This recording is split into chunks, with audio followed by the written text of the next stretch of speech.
What's up, guys? Welcome to my channel. But I want to have a conversation with you guys, and I want to talk about women and money. What am I getting at here? I'm trying to give you guys a little advice, and I'm talking to the average man out there, not in the top earnings. I'm not talking about how much money you make. I'm talking about from a physical aspect, how you look. Okay, what females desire. Are you 6 feet plus? Are you in shape? Do you have all your hair? I'm talking about these things. And what I'm trying to get at is this. It doesn't really matter how much money you make, because at the end of the day, if she isn't attracted to you, most likely the relationship is not going to last. It's just not going to happen, guys. We've all seen it. Some of us may not want to admit it, but it's true. If you have to pursue a woman, if you go out of your way to try to impress a woman, to try to get with a woman, you're destined for failure 9 times out of 10. And I say 9 times out of 10 because yes, there are exceptions to the rule. There's always exceptions to the rule, but I'm speaking on the majority.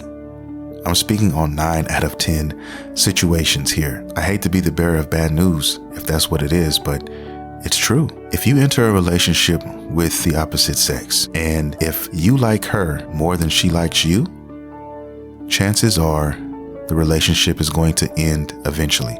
She's going to grow tired, she's going to grow bored, and she's going to want out, okay? Because you're not her first pick, you are somebody she settled for, and she's gonna leave. Or she's gonna set it up to where you can't deal with it any longer and you're gonna wanna leave. It may be a mutual thing, but at the end, it's still going to equal the relationship going under. I've seen it too many times. I've seen too many scenarios turn out this way.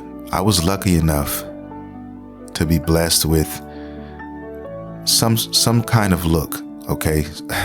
I was blessed enough to be somewhat attractive in my lifetime. As a kid, I think I want to say it started around age 15. When I started to mature a little bit, my voice began to drop. I wasn't that chubby little kid anymore at 13, 14. I started to change. And it took years for me to really catch up to what was happening to me, because back then I was shy. I was scared of girls, okay? I wasn't the guy who was going to try and talk to somebody. I was at the parties, I'm standing on the wall. I'm that guy with the soda in his hand, just looking around. Girls, I shall say, took it upon themselves to come on to me. And at first I thought I was in the Twilight Zone. I didn't know what was going on. Okay, I'm looking at myself every day. So I'm not really taking a step outside of myself, looking at, the changes that were actually happening to me at that time. It took me a while to discover this. It took me a while to understand what was really happening here. And for me to say, wow, for some reason now, I guess I'm appealing to girls now. And they were stepping outside of their box. They were coming on to me. They were letting me know how they felt. Okay, I was getting yells, catcalls, all these things. And this was in high school. I mean, I literally had girls. I'm going from one class to another. I'm at a new school. Irving Nimitz. I'll never forget it. I'm walking out of English class. It's lunchtime. I'm going to lunch. I don't know what I'm going to do. Okay, I don't know anybody. I'm at this new school. And next thing I know, this tall glass of water, who goes by the name of Michaela, grabs me by my hand. I look at her in amazement and kind of in shock. And she looked at me and said, "What, I can't hold your hand?" I didn't know what to do. I was stunned. I told her, yeah, you can hold my hand. So she said, cool, let's go. Where are we going? We're going to the lunchroom. We're going to eat with my friends. And we began to sit there, and I ate my lunch and she ate hers, and they talked with friends. And that's how it began. And from that point on, I felt different. I felt special. And then I started to measure myself against other people. And I started to realize, for whatever reason, I was one of the lucky ones. And I'm saying all this to say this. There's only about 20% of us that would consider ourselves the lucky ones. And what I mean by that is we didn't have to try and fight to get dates, to get girlfriends. Okay, it came easier than the average guy out there. And that transitioned into present day all the way up until now. And this is something I've noticed for years and years and years. Usually when you pursue a girl, she has her eye on someone else. You're that number 2, number 3, maybe number 4. She's putting you on the back burner. She's putting you in a box until she can figure out what's going on. Until the guy maybe she wants to pursue isn't available. And then she may go and say, okay, I got 3 or 4 guys that are interested in me. I'll just pick the next guy in line. But that's not what she truly wants. That's not really what she's into. You're a backup plan. And it doesn't matter how much money you have. It doesn't matter how much money you make. In the end, if she's not attracted to you, it's not going to last. It's not going to last very long. It may last for a while, but it's not going to last for long. Eventually, she'll end up leaving you for somebody who makes way less and who is way more attractive than you.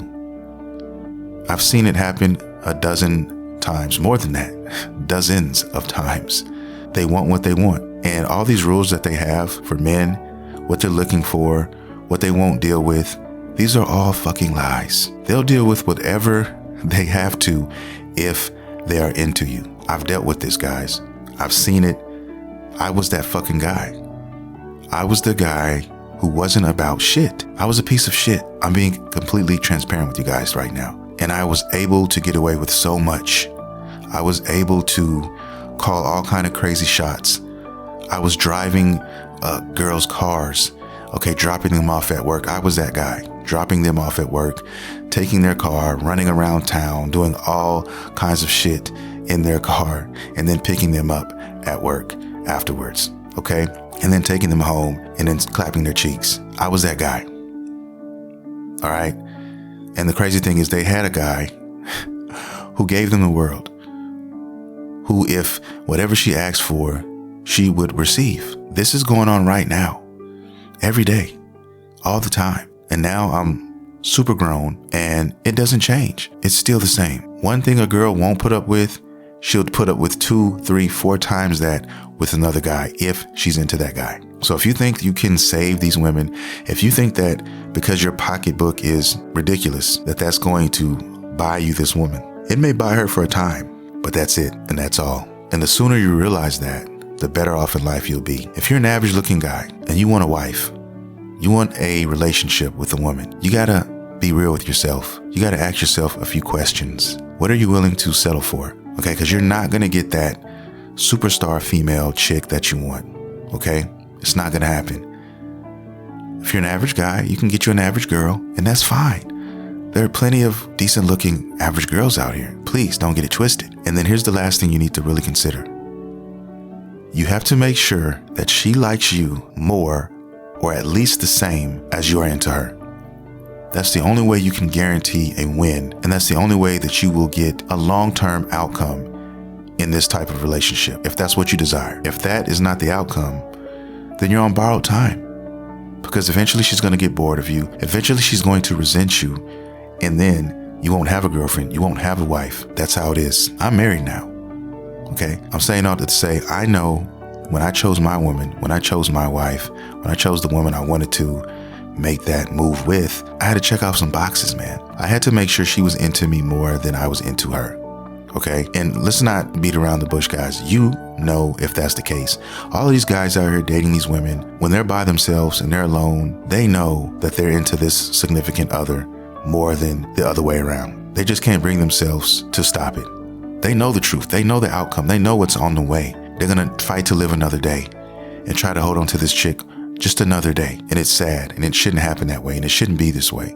You should be able to live your life comfortably and not have to worry or look behind your back and wonder if your girl is going to leave you. Your wife is going to leave you. Your wife is going to do something outlandish. She's going to show her ass. You shouldn't have to worry about those things. You guys shouldn't have to waste your time with those type of women. Why bother doing that? Ending up hurt, ending up with half of your money gone, ending up with just a bunch of drama that you don't need in your life. If you learn to pick the right ones at the very beginning, you can kill a lot, and I do mean a lot, of drama and turmoil in the future. But most men, well, I'm not going to say most, a lot of men want to go against the grain. Most of us know when we have a woman who isn't worthy or is a piece of trash. We know it.